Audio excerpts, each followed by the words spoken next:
saying, can we take the hadith as a source of tashri'ah? Because we found that many subjects, they were clarified in the hadith, not in the Holy Quran. Not mentioned in the Holy Quran. No, there is not a single subject which Rasulullah ﷺ has spoken about which does not have its seed in the Holy Quran. This has been my claim throughout, and I challenge the whole world.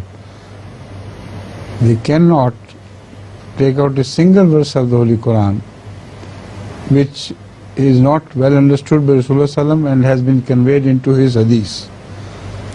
And there is no hadith which does not have its seed in the Holy Quran. That is why once Hazrat Aisha was inquired about the conduct or seerat of Rasulullah sallallahu alaihi wasallam, and she said, "Kana khuluquhul Quran." So that is the last word. Kana khuluquhul Quran.